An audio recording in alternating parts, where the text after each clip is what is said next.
All right, buckle up everyone, because today we're diving deep into Lake Bronson State Park. Steep indeed. We've got the usual suspects, articles, park websites. We've also got some YouTube videos. Yeah, from locals and visitors, which I think is going to be really fun. So It's always nice to get that local perspective. exactly. Our mission today, should we choose to accept it, is to uncover what makes this park, well, tick. Tick indeed. And you know what's really interesting about this one? What's that? We're dealing with a completely man-made lake. You don't hear that every day. Especially not in the land of 10,000 lakes, right? You'd think we have enough already. Right, you'd think so. It makes you wonder why even go through the effort.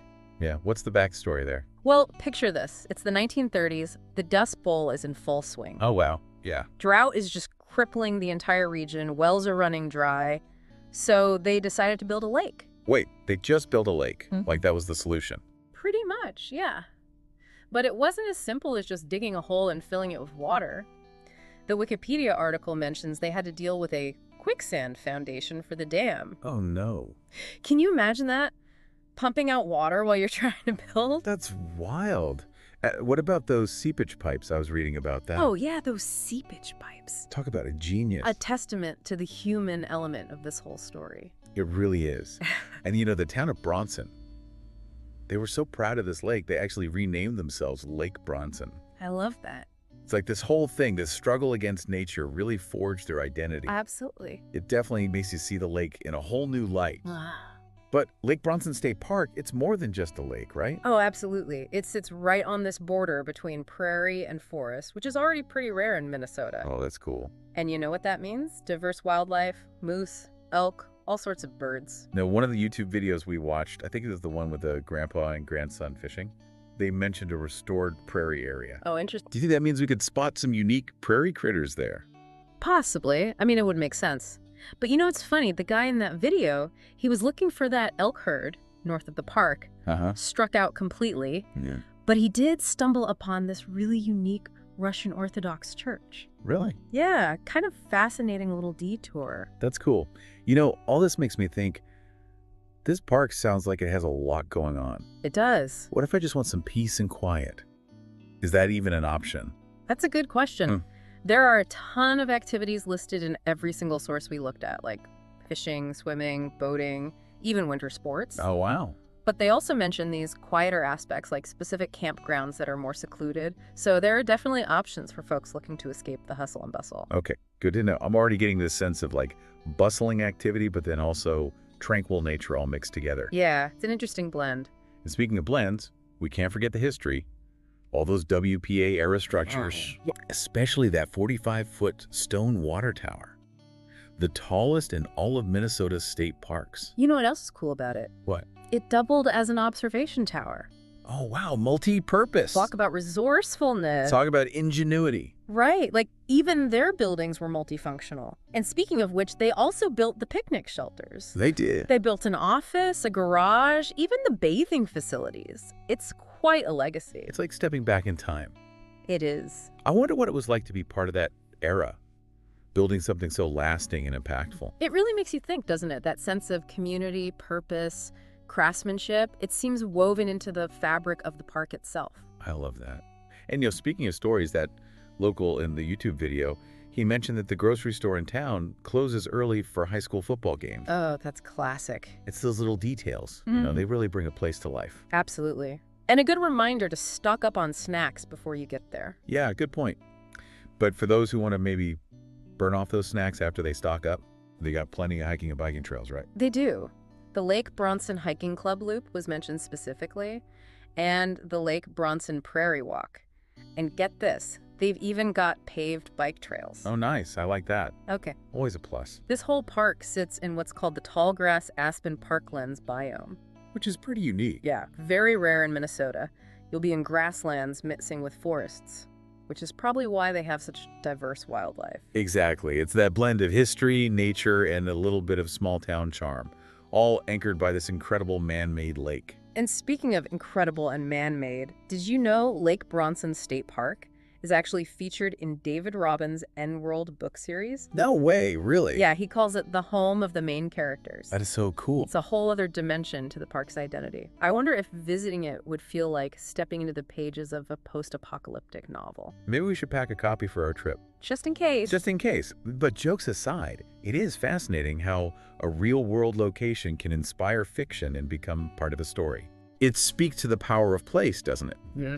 Certain environments just spark our imagination. Absolutely. Okay, we've covered a lot of ground here. Yeah, we have. From its Dust Bowl origins to its fictional fame, Lake Bronson State Park is clearly more than meets the eye. But I'm curious, Yeah. what stands out to you the most so far? For me, it's that blend of human resilience and natural beauty. It's a testament to our ability to adapt and even thrive in challenging environments. I agree. And what I find so thought-provoking is this. If a man-made lake can become this vibrant ecosystem and recreation hub, what does that tell us about the potential for humans to positively shape the environment? That's a big question. It is. It makes you think about the delicate balance between human needs and environmental preservation. It does. But before we get too philosophical, Right. we still have so much more to explore about Lake Bronson State Park. We do. We've touched on the history, the natural wonders, but now Let's get practical. let's get into those visitor tips. Yeah, let's do it. You know, it's amazing how Lake Bronson caters to so many different types of visitors now, especially considering it was born out of such a specific need, water during the Dust Bowl. That's true. It seems like they've really thought about everyone, from those seeking solitude to folks who want more of a social experience. Yeah, definitely. And the descriptions of the 3 campgrounds, Lakeside, Two Rivers, and Group Camp, really highlight that. And we have that local YouTuber to thank for those insights. Oh yeah, he was great. He was cool. So Lakeside, right on the lake, sounds perfect for families who want easy access to the water, swimming, boating, all that. Makes sense. But he did mention it can get busy even in July. Oh, really? Yeah, makes me wonder, is it too busy? Hmm. What if I'm looking for something more secluded? Right. Would Lakeside be the wrong choice? That's a good question. Hmm. I'm guessing that's where Two Rivers Campground comes in, tucked away in the woods, a bit more peace and quiet. Plus, they had those beautiful WPA-built shelters there. Oh, nice.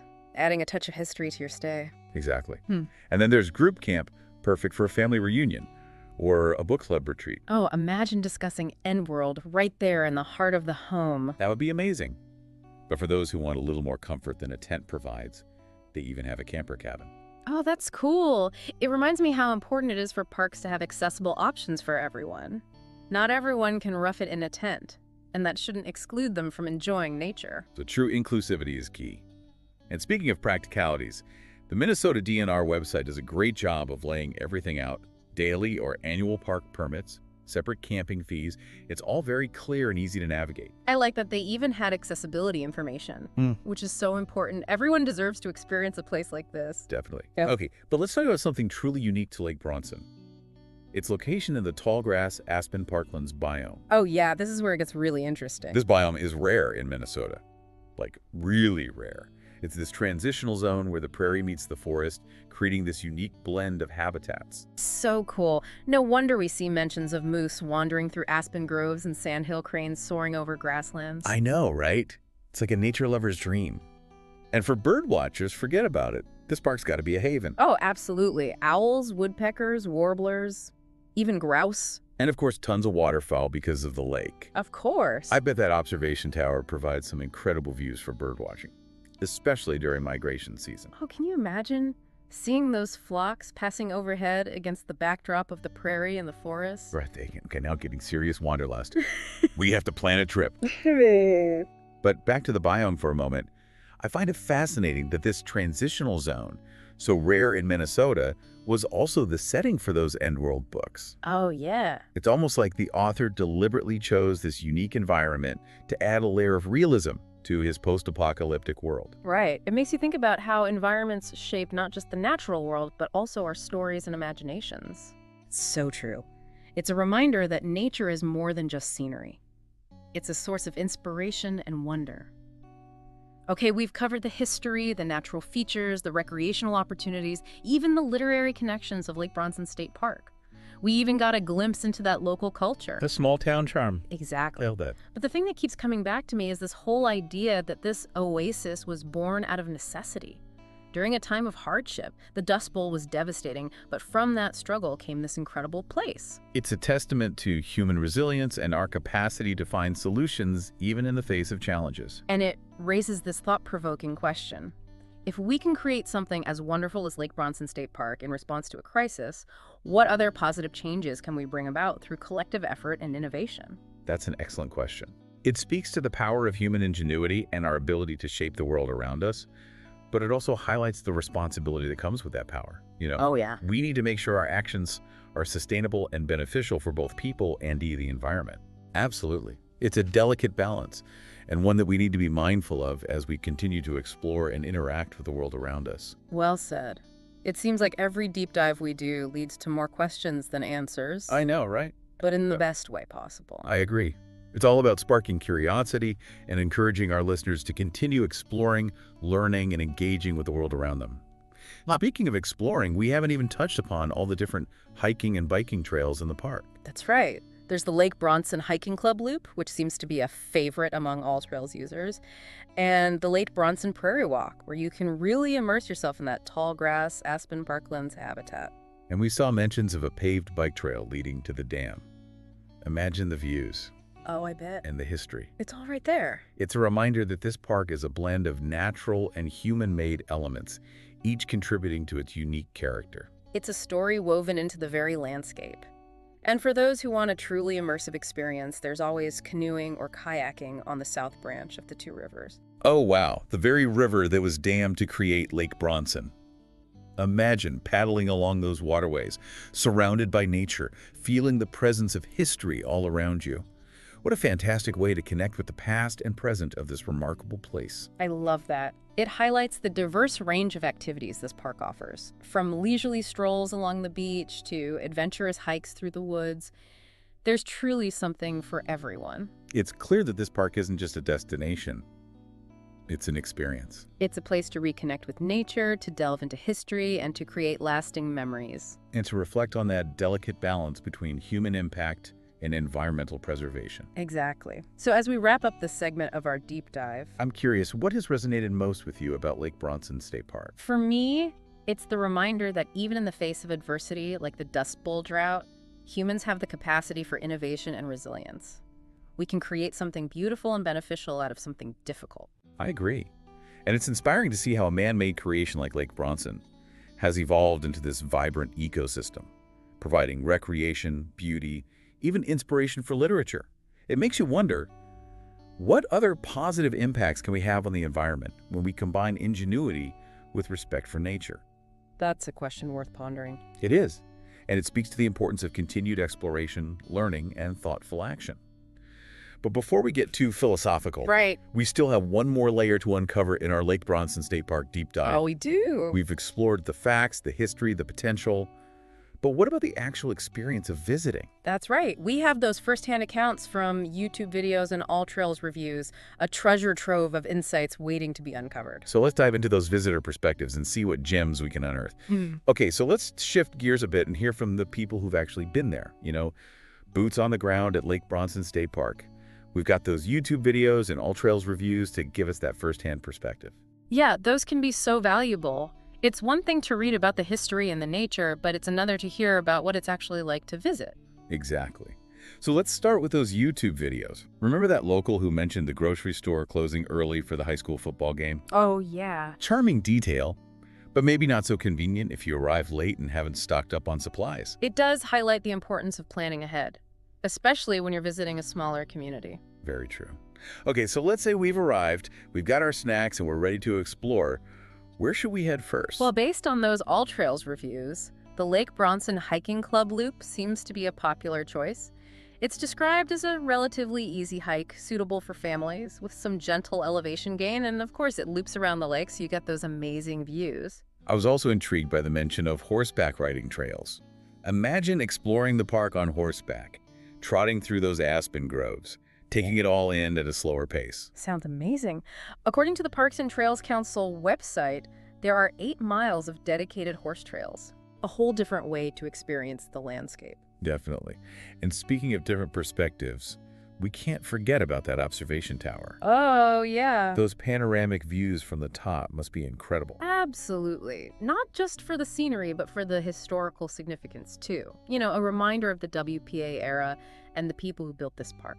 And did you know that the picnic shelter, also a WPA construction, can actually be rented for events?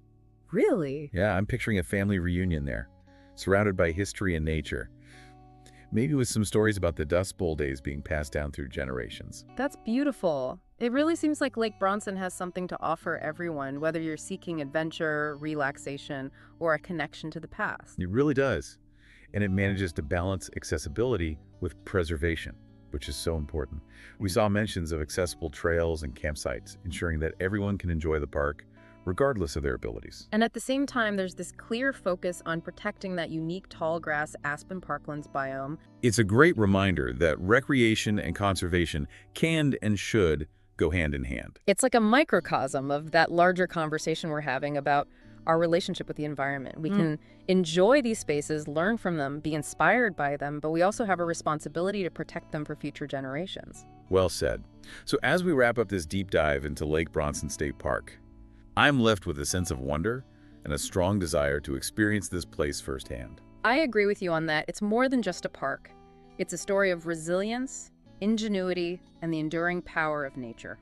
And it's a reminder that even in a world grappling with environmental challenges, there are places where human intervention has created a haven for both people and wildlife. It leaves us with this sense of hope and a challenge to continue seeking those solutions, to find ways to live in harmony with our environment. Absolutely. Well, to our listeners, we encourage you to delve deeper into the world of Lake Bronson State Park. Check out those YouTube videos, explore those All Trails reviews, and maybe even plan a visit of your own. And as you explore, keep asking those thought-provoking questions. Keep seeking those connections between history, nature, and human experience. Because that's what the deep dive is all about. Thanks for joining us, and until next time, stay curious.